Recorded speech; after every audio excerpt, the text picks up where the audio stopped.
Et vous faites donc, vous pouvez nous expliquer ce que vous faites? Moi je fais de l'art, je fais de tout. Je fais de la peinture, de la sculpture, de la 3D, tout. En fait j'essaie de tout faire. Et Second Life pour vous c'est quoi alors? C'est un moyen de pouvoir vous faire connaître? Moi quand j'ai été à la Villa Arson dans les années 74, à l'époque où c'était pas encore vraiment très contemporain, on faisait à l'époque de la poterie, de la tapisserie, etc. J'étais plutôt à l'inverse d'aujourd'hui, j'étais plutôt d'avant-garde en fait, quand j'étais à la Villa Arson. À cette époque-là, je faisais une émission de télévision en direct parce que je considérais que la télévision, c'était le média d'ubiquité qui faisait que le créateur et la créature se mélangeaient puisqu'on était en direct. C'est-à-dire qu'on ne voyait que la créature et plus le créateur. Moi, je voulais devenir une créature et rentrer à l'intérieur de l'œuvre. Je considérais qu'il n'y aurait plus de créateurs dans le futur puisque les médias seraient des médias en direct, des médias d'ubiquité. Donc j'ai toujours rêvé de rentrer dans l'image, en fait, de devenir une créature plutôt qu'un créateur. Et Second Life, c'est un peu ça, puisqu'on crée une œuvre, mais on vit à l'intérieur de cette œuvre. C'est-à-dire là, je vis à peu près 4-5 heures par jour dans mon œuvre, en fait.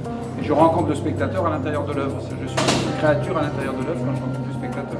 Je fais visiter mon œuvre, en fait, je parle avec lui. Donc il y a une relation directe à l'intérieur de l'image, en fait. On vit à l'intérieur de l'ordinateur.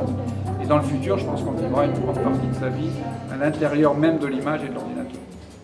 Alors Second Life, c'est un monde virtuel donc immersif, c'est-à-dire c'est l'équivalent des jeux vidéo comme World of Warcraft ou d'autres jeux auxquels jouent beaucoup de jeunes.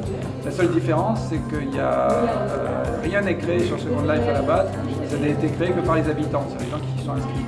Donc tous les bâtiments, tout ce qu'on trouve, les voitures, les avions, toutes les îles sont fabriquées par des gens en fait qui ont choisi entièrement ce qu'ils allaient faire. Parce que par exemple dans World of Warcraft, quand on entre des jeux comme World of Warcraft, on ne peut pas customiser son avatar. On peut choisir entre une cinquantaine d'avatars ou une cinquantaine d'objets qu'on va mélanger, mais on ne mélange que des choses existantes. Alors que là, quand on arrive sur une île, ce qu'on appelle une île, c'est un serveur de Second Life, il y en a aujourd'hui à peu près 50 000 ou 60 000, on ne sait jamais ce qu'on va trouver puisqu'on ne sait jamais qu'est-ce que les gens ont fait. En fait. Il peut y avoir des choses très belles comme des choses très laides, il peut y avoir des boutiques, il peut y avoir des gens...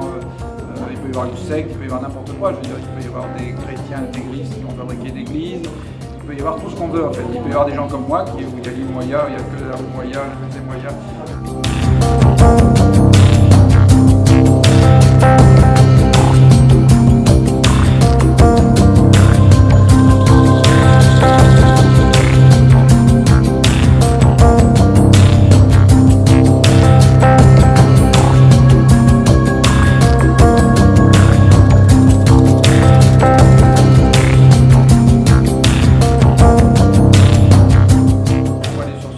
Patrick.com.